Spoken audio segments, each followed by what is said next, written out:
Cool. Yeah, man. Cool. So everyone that's listening or watching any of these clips, this is Robert and Marissa, part of Dos Cocos Locos Productions. I've known both of them for, I don't know, 5-6 years now.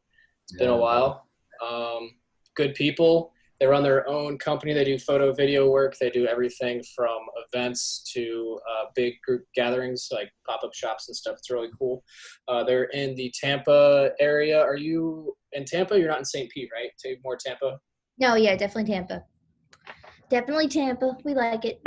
Stick on that mainland. All right. Yep. And so guys, just tell me a little bit about yourselves, what it's like, where you kind of started, and let's give everyone a little bit of a background here on the on this channel here.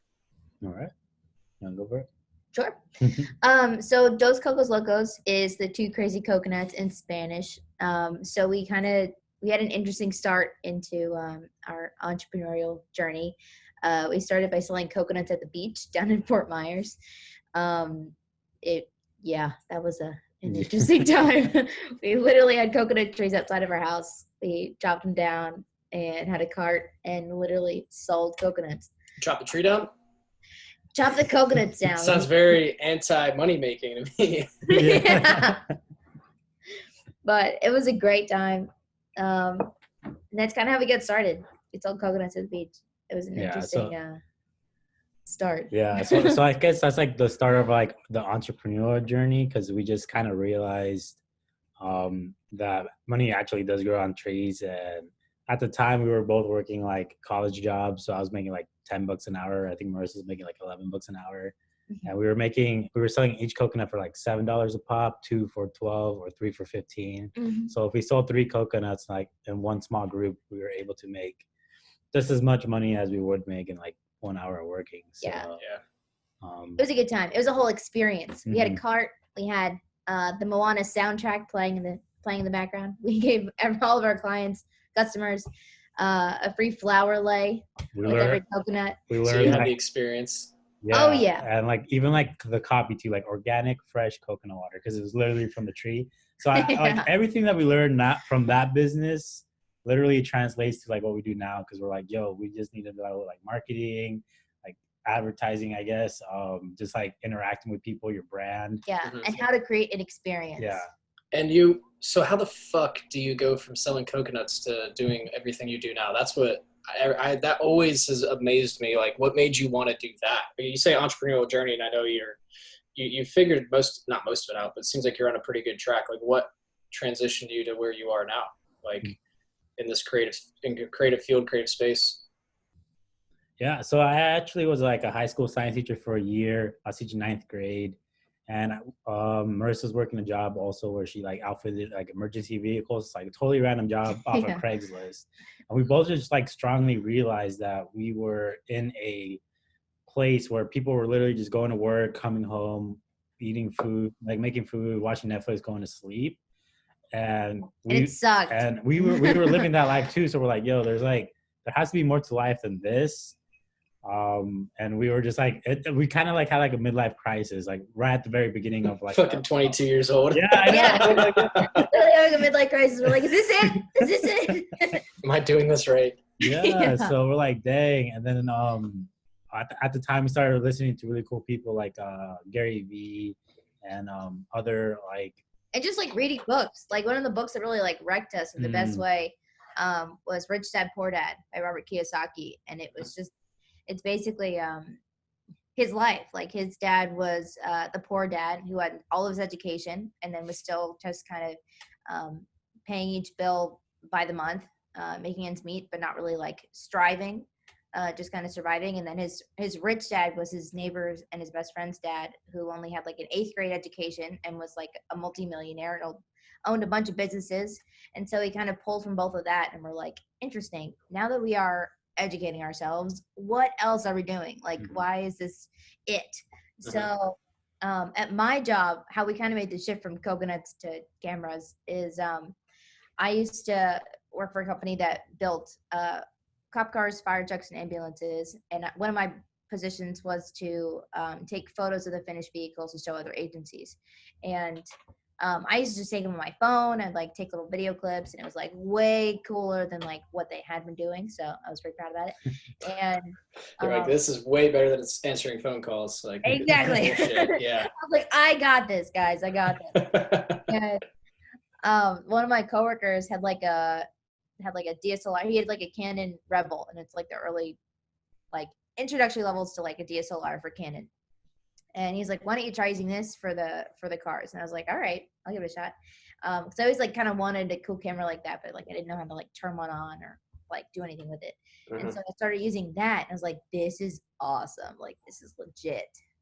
I really like this. And he's like, why don't you like see if you really like it before you buy one? Because I was like, I got to get one like immediately. Yeah, you're like, ooh, price tag though. Yeah.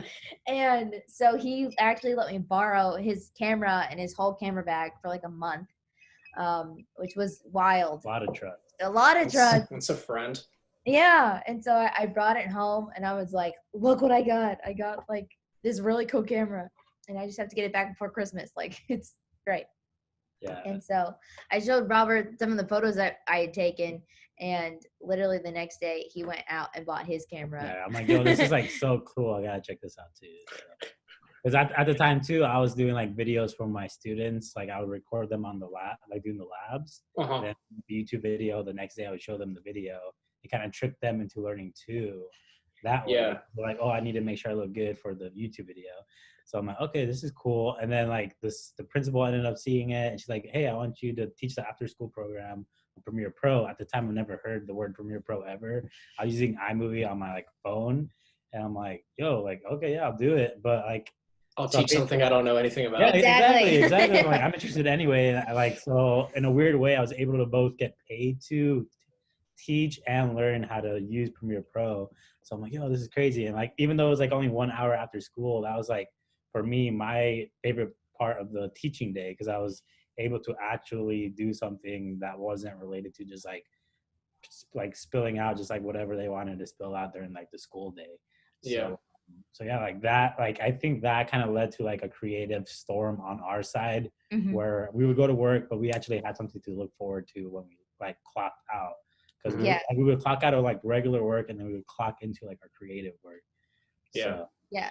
And then fast forward, you guys basically stumbled into like finding cameras and doing video on accident, essentially. And how, like, what got you to do, like, I know you've worked with some brands and clients in Tampa. Like, what was that like? What was the growing process of like a little creative duo, almost like a little mini content agency? Like, what's that? What got you to that point, and meeting people and your connections with other business owners? So basically, after 5 months of having our cameras, we quit our jobs and moved to Tampa 2 months after that. So we kind of just dove head first into this business, and didn't really know too many people up here. We had a couple of clients like within that 5-month period. Like friends and stuff. Yeah, just getting some jobs. Friends and family who would hire us to come up here and like shoot some stuff. So we're like, okay, it can't be that hard. Like, this is a good like growing area. It should be easy. The first 3 months of us being here, we literally met no one. We were spiraling mentally. We didn't know anybody. My mom was here, and that was basically it. And we were spending all of our money and weren't getting any jobs because we didn't really know where to look. So we basically just started doing like a lot of free stuff, and DMing everyone in Tampa. So we would look up like Tampa business owners, Tampa, like just different hashtags, and emailing them like little free things that we would do, and trying to get coffee with everyone. We had so many coffee dates. We still do coffee dates. Just trying to connect first on a personal level, and then try to see if we can do business together, if it makes sense. Yep. So I think that was really helpful, just getting in the DMs of literally everyone. Slide in. Yeah. It goes down That's in the DMs. it. Still goes down in DMs. It still goes down in the DMs. That's the whole business model. And did you guys do that from your team account, or did you do that like personally? Because sometimes people are like, oh, I don't know if I want to meet up because like you might try to sell me some shit. Like, how is it overcoming like meeting like-minded people that you know you could help, like do it the right way? Yeah. So initially we would try to do it from like our Dos Cocos Locos account Mhm. because it made sense. We're like, well, if we reach out like in this account, at least they'll know like what we're going for. But then we quickly realized that if we were do it individually in our separate accounts and be like, hey, we think you're cool, we like a certain piece of content that they pressed out. If you want to check out some stuff that we do, here's our actual business account. We do like photo and video. We just moved to the area. We're just trying to meet people. Like basically just tell people like, hey, we're new. We're literally just trying to meet some new people. But like we also do this though. Feel free to check it out. You don't have to, but we'd love to just get some coffee. Just like laying it out that way, that worked out really well.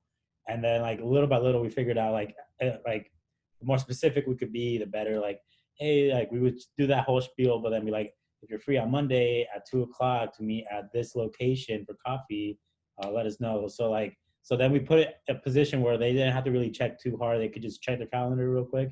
If it was open, then more times than not, they would be like, yeah, let's go get some coffee. So it took us a little bit of time to get there because a lot of people would ignore us at first. Yeah. But then little by little, like from the coffee dates that were working, we were able to realize, oh, people are just saying no because they're just too lazy to like check their calendar and have us check their calendar. If we can just check our calendar first, make it easy and on them, then they'll. That way we're not saying, well, I'm free like Wednesday, Thursday, Friday, and then they're like, well, I'm free Monday, Tuesday. Pick X or pick Y, and then let's go. Yeah, just like cutting out that in between and just making it as simple as possible. Yeah, that's crazy. I mean, that's one thing. Like at that point, you weren't even really giving away free work. Like you already did some free work, and now you're just trying to meet people, right? Like you're just basically starting the sales process with everyone just by being their friend. Yeah. Which is really smart. Yeah. And it takes less time and you probably got some work done and you meet people right away. That's something I think most people need to focus on is it's not always about, it's like the jab, jab, right hook Gary Vee talks about. It's like, just be my friend. Listen to my podcast, watch my fucking TV show. If you like me, you do. If you don't, well, I don't really care because I'm just going to go be friends with this person over here. And if they don't like me, I'm going to go be that person's friend. So like, I'm not bothered. And that's something I think you guys have really been able to show. And you've built a nice, big group of like creatives over there and community. Like what's that like over in Tampa? What's that whole vibe? You guys had a little watch party last night. So just talk me through that. Like what's that process of kind of getting a huge community behind you, like a creative group? Yeah.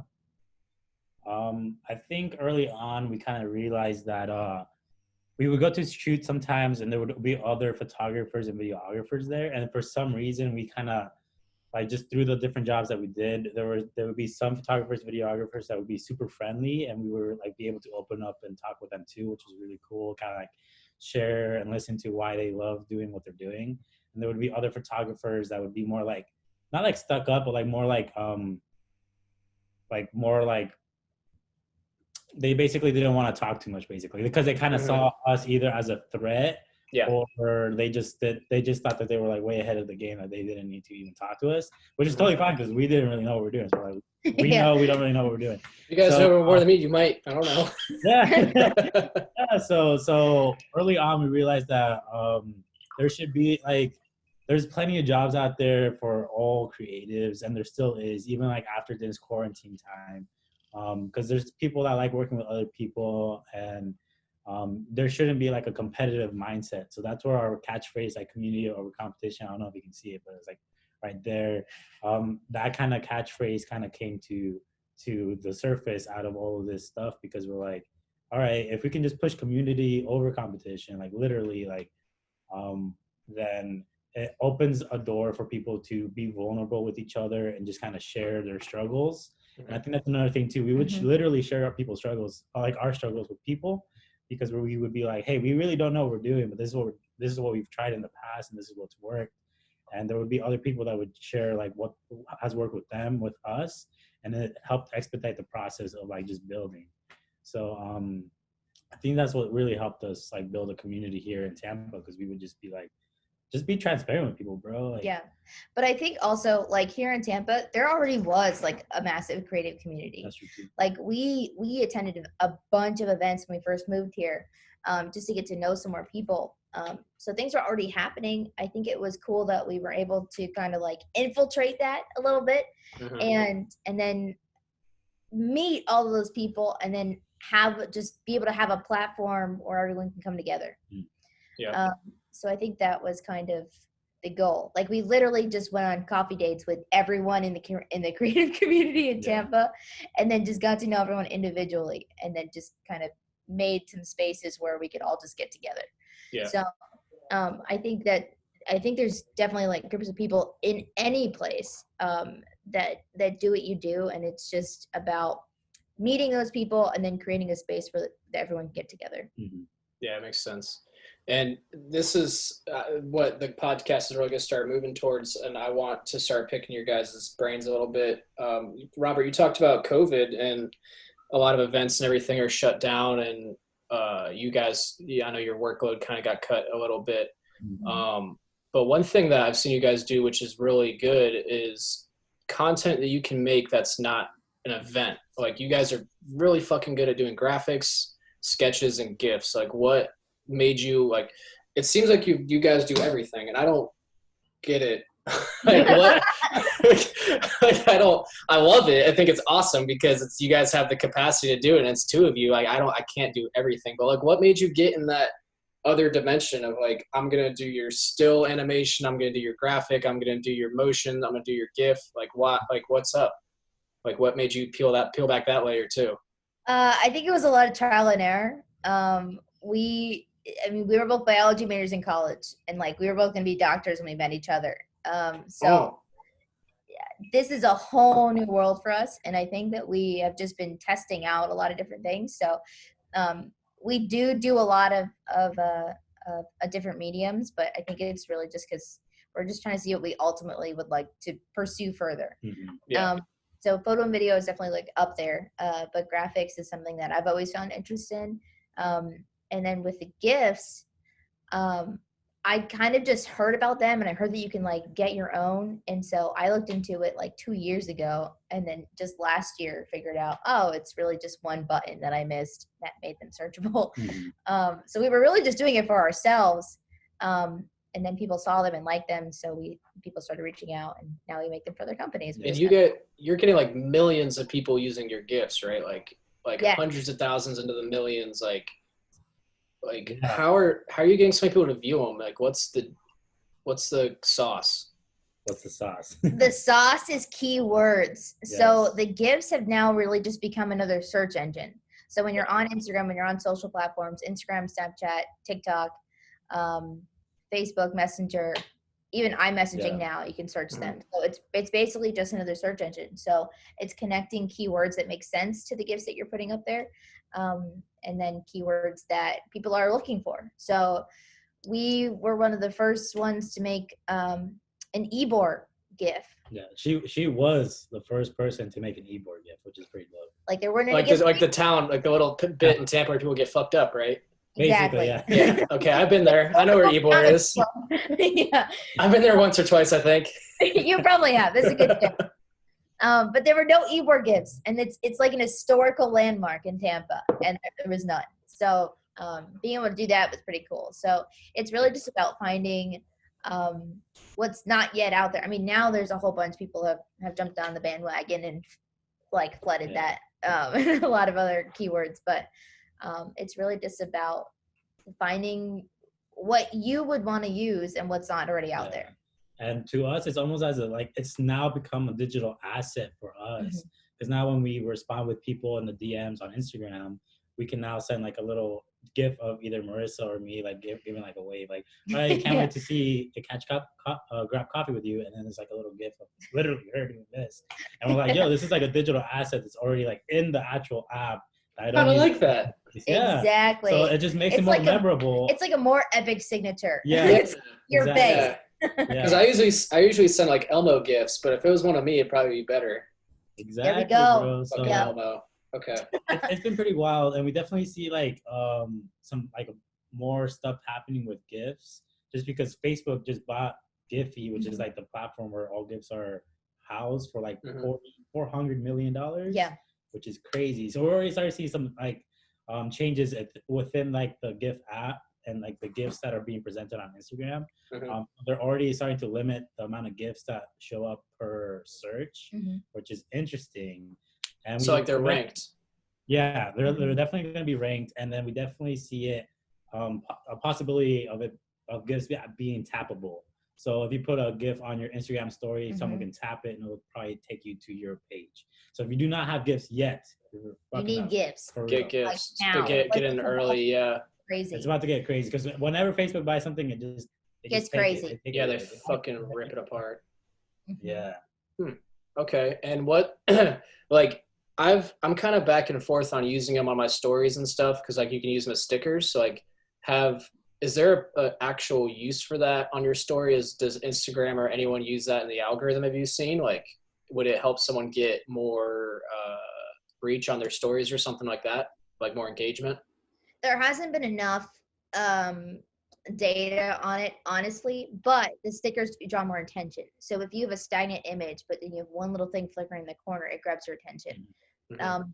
Also, it just really helps. We've seen with just user-generated content, and that's the key ingredient for any business. Yes.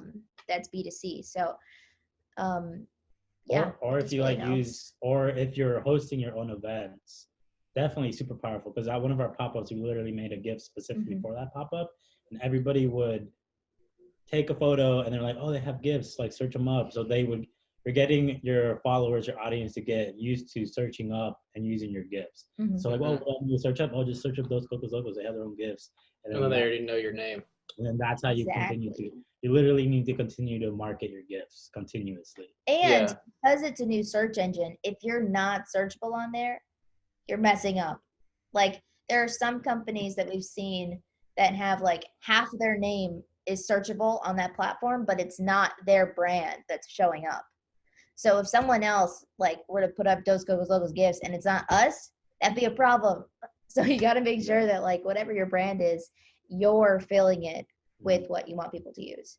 Yeah, I couldn't imagine like trying to go to a Starbucks and looking up their GIFs and they don't have any, and it's like something totally different. Yeah.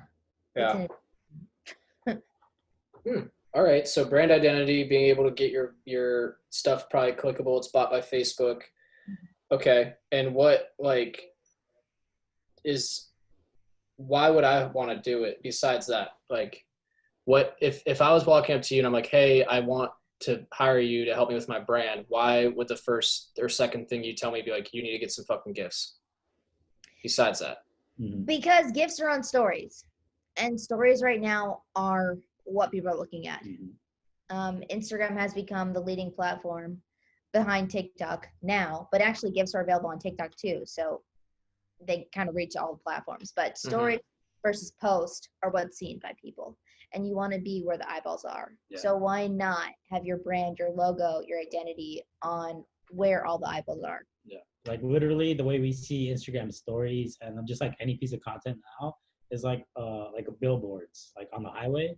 Like people, it's like a digital billboard. Literally, that's what it is. So you want to make sure you just are giving yourself an opportunity to stick your sticker on there, but also have other people stick your sticker on their stuff. Yeah, it makes sense. And if you make one GIF and you put it in that house, that database, it goes to all these apps. Yeah. So it's like a one-time checkbox kind of thing. And then you can look at the analytics in Giphy, and it kind of shows you how many views, and a view is just like whenever your GIF is on someone's screen physically, not if it's used. There's going to be probably some changes in that, but right now, if it's on someone's screen, it counts as a view. So okay. It literally breaks it down, so that way you can see, okay, which GIFs are working better than others, and we were able to break that down. So we've been using that data to continue to make new GIFs. True that. What do you think? Because I just learned a shitload in like 10 minutes. So like, what do you think the next frontier of like offline but digital content is? Because not things that people document, if that makes sense. Like creating something out of like a still image. Like, what do you think the next direction is going to be for that? Do you guys have any ideas? Or you kind of start experimenting with new concepts or like anything? You seem like you know more about me, so I'm just trying to throw that out there. You mean like the next frontier? Like if GIFs are gonna blow up, let's say they blow up in 6 months, like what's gonna be the next thing that's like if it's not even out yet, like what do you think you could even start creating to make a thing? You know, like to the next pre-frontier. That's a good question. I think for me, bro, just kind of seeing TikTok and how powerful that is, like figuring out either how to make a certain song that fits your brand or some type of sound tag that we've also like tagged into a little bit as well with like sound tags. Sound tags are important. Like it's crazy how a lot of people do not have a sound tag yet. We literally just took an iPhone to our mouse and we're just like, nah. Then she said fire, and that was our sound tag. And we just used that at the beginning of all our clips that we've used. And like that has just been crazy because we literally go to people that we've never met and they're just like, oh my gosh, I love how you saw all your videos with like coconut fire, and they just say it and we're just like, that's literally the only reason why we sold our candles, because they're called coconut fire. Hard plug. Like hard plug. Check that shit in description, guys. I got you. Yes. But like literally that's the only reason we sold these candles. They're called coconut fire. And the only reason we sold them is because we created that sound tag that says coconut fire. Yeah. And you have a GIF about it. Exactly. Sound tags. That's right. You are right there. Yeah. But I think TikTok is definitely. That's what TikTok is showing me, because like I scroll through it literally, like I'm in the bathroom just like doing my thing and I'm just like I'm humming a song that I just heard on TikTok and I'm like, what the heck, bro? Like it gets it really does get in your head, bro. I've been booming on TikTok, like just go off on a little bit of a rant. Yeah, see, you've been going hard. I'm like, going the fuck off on TikTok like the past 2 days. Well, there's still even now, and we're still like trying to get on that like regular posting and stuff, but like there are definitely more users than content creators still. And it shows just in the engagement. Yeah, the biggest thing I've noticed, and I've probably I think I only put out like 7 TikToks. Like it doesn't matter what you put out because they're gonna show it to almost everyone because it's still so new. Yep. And if you can build up a database of content on there, and it's basically like the waterfall effect. If you watch one of my videos and you like it, you go to my profile and I have 5 more. Well, they're all like 15 seconds, so you're just going. Yeah, you're gonna watch all of them. And like the way we know an algorithm works is like the more people will watch it and like and comment, well then the app's just like, well, they like it, so we're gonna show it to more people. Like I've literally took like 4 videos of my dog in the past 24 hours and I have over like fucking 700 views on them. Like it's easy. Yeah. It's sounds I'm using from other people. Like TikTok just is blowing my mind right now because it's such an easy frontier for people to actually get started on like social media wise. And I know you guys said it, but I'm actually thinking now it might be the next move if people can figure it out the right way. Yeah. Yeah. There's definitely people that have, because we're still struggling, like how do we showcase what we do and then like just focus on and then just do it well. But there's like there's people that we're following now that are like, oh, this guy literally just shows you how to edit videos and he just talks about like the process of editing.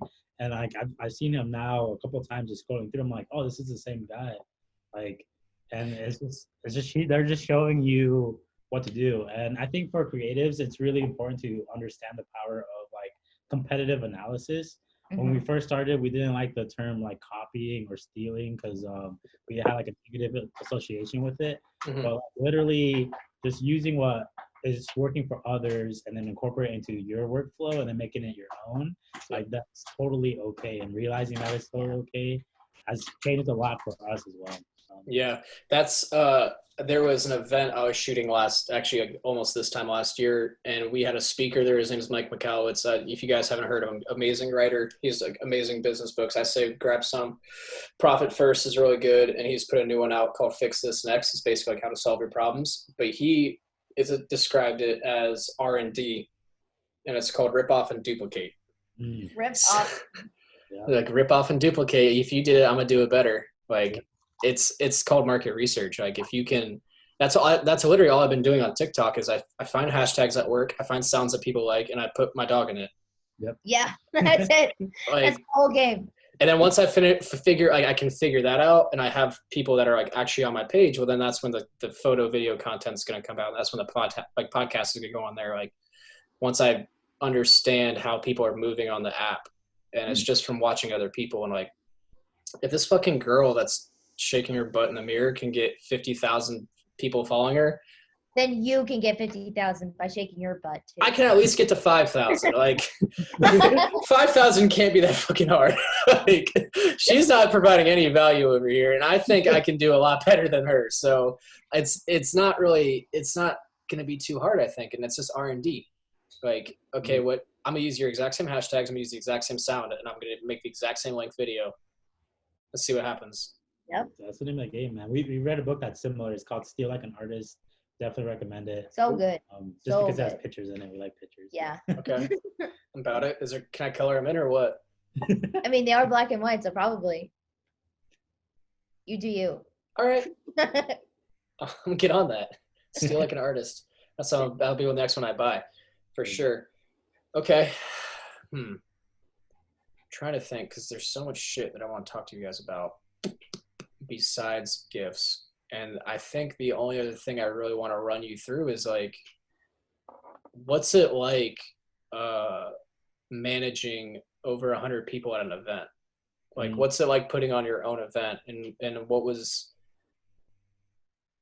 the first time? You can tell me about that, but like once you got it buttoned down, tell me about like what you learned the first time and how you kind of executed it. And I'm almost positive there's gonna be another fucking pop-up coming up soon because Florida's opening back up. So like, Definitely.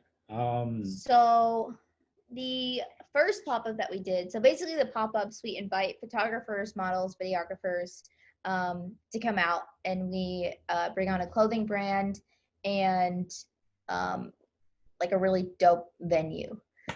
So we basically put the photographers into groups, the models into groups, and then we create 4 or 5 different zones that we kind of craft together and create a cool like theme or vibe in that little section of the venue. So we put the photographers into each of these zones, the models into each of these zones, and then we have them switch every like 20 or 30 minutes opposingly. So each model group gets to work with each photographer group, and then the clothing brand comes in because the models get to use the clothes and switch their outfits after every zone so they can like maximize their content. Yeah.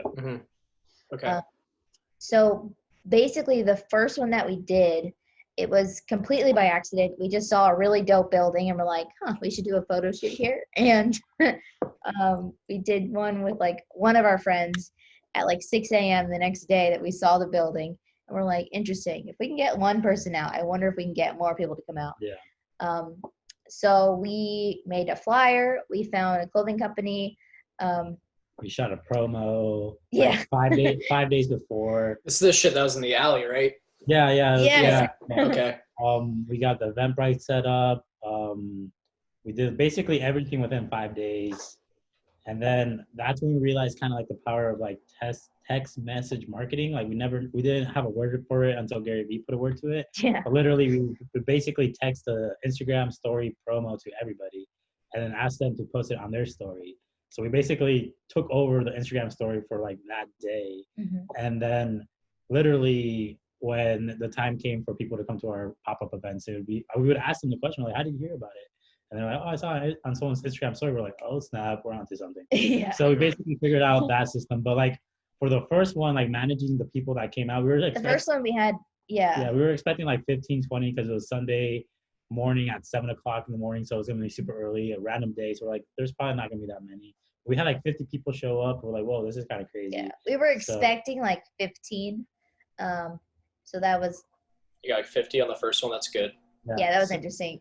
So quickly we realized that we needed to be like more organized as far as like the transition between zones goes, because like there was some confusion. So we figured out like if we make a map and kind of like showcase the map in the zone, people can kind of like know where to go prior to going to the event. We got walkie-talkies and got some volunteers to help us kind of like manage the zones too, because at the time we only use like cones, like those little safety cones, and we're like, all right. We're like, this is zone 1 between this cone and this cone. We need some tape, damn it. Like, Yeah.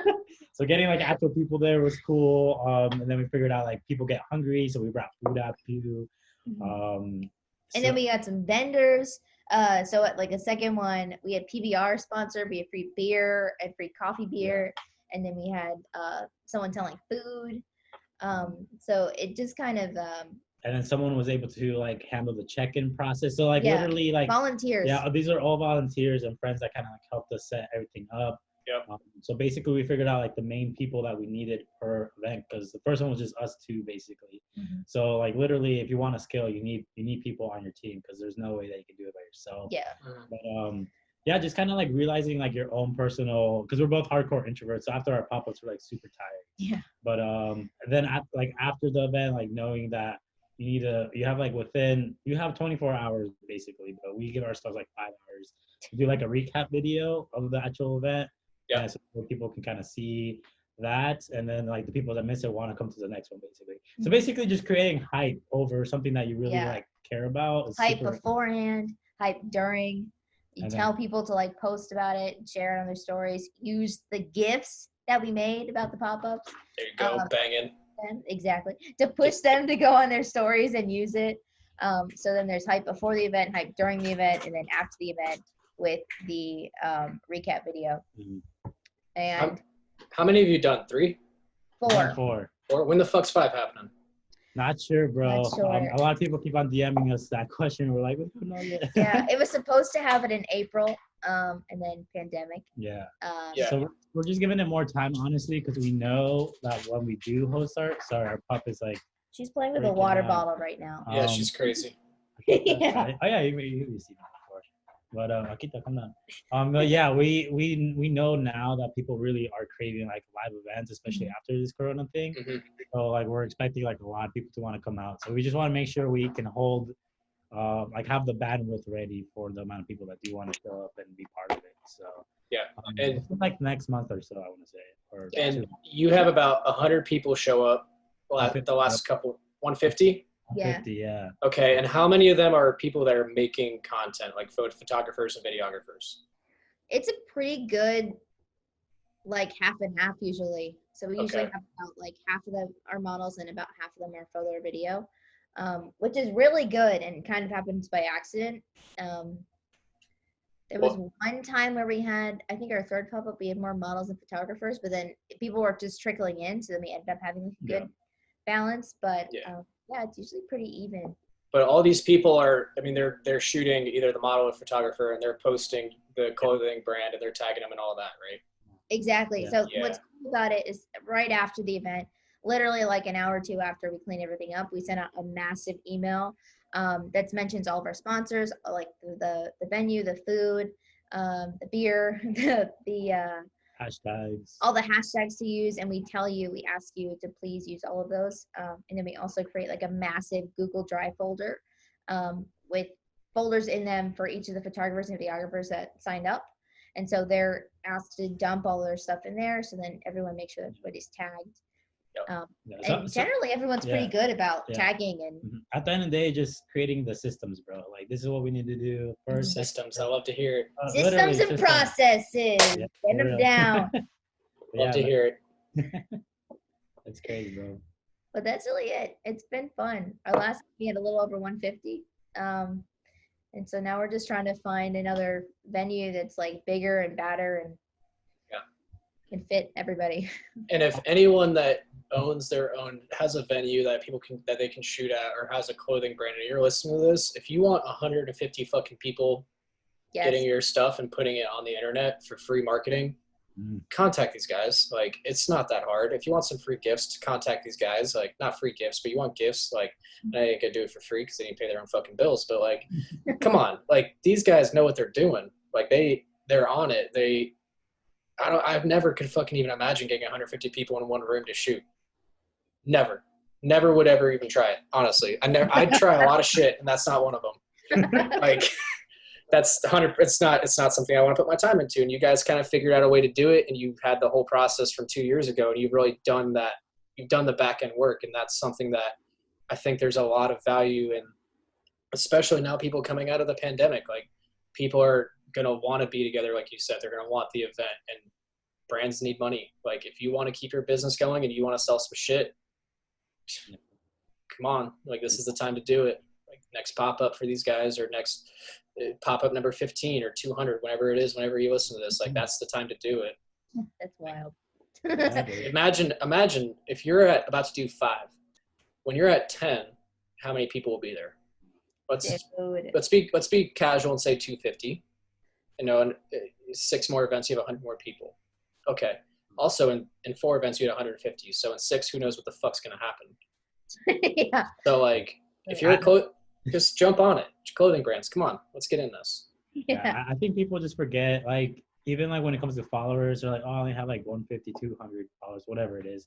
I think people forget how many that actually is, like, in real life. Because when we see those 150 in front of us, we're like, holy We're like, shit, wow, this is a lot of people. Like, this is crazy. It doesn't sound like a lot, but it really is. Yeah. If it's 150 people that give a shit, it's a lot. Yeah. Like, and they're showing up like early as fuck, at bro. 7 a.m. for an event, like on a weekend. Yeah, it's so wild. those are like some hardcore, like, ride or die type of followers. So it's pretty dope to like see that. it's quality people. That's the thing, is you guys have the quality group, and that's something that no one can really miss. And you guys did a great job, and I think that's something that you should be proud of. And you're not afraid to try new shit, which is obvious, and I think that's really paid off for you. Thanks, Jay. So fucking, that's what's up. You know, you guys are killing it, and I think I learned a lot about the GIF game today, and that's what the podcast is going to be about. And if anyone could try to reach out to you, where should they contact you? What's your ads, your links, your socials? Should they still buy the candle? What's up with all this? What's going on? So the candle's on pause right now. It is great. It smells great. Sold out. Fuck you guys. You waited too long. Sold out twice. Well, that's why, But we're probably going to do another batch, maybe July. But you can find us on Instagram and Twitter at Dos Cocos Locos. YouTube. Literally YouTube, anything Dos Cocos Locos. Just TikTok. Yeah, just search that. You'll find us. Yeah. Yeah. Jump in the DM, say hi. Yeah. DosCocosLocos.com. Everything. Yeah. Anyone that's in the Tampa, Ybor, Sarasota-ish kind of west coast of Florida area, hit these people up. They're really cool. I've known them for a long time. They will really help you with anything you need. If you need anything done for you, they'll get it done. They'll get on a call right away. I call them probably once a week to bug the fuck out of them about something. So it's a good time, and they're good people. And thank you guys so much for jumping on. And this was a good little call, and I appreciate you being the first guests on the Create More Now podcast. So we're the first guests. Cool, first guests. Yeah, it's all solo, and sometimes I bring some people on, and this is one of those times. There we go. Dope, Thanks for having us, Jake. Yeah, it was awesome. Appreciate you guys, and have a great rest of your week. Thanks. You too. See you.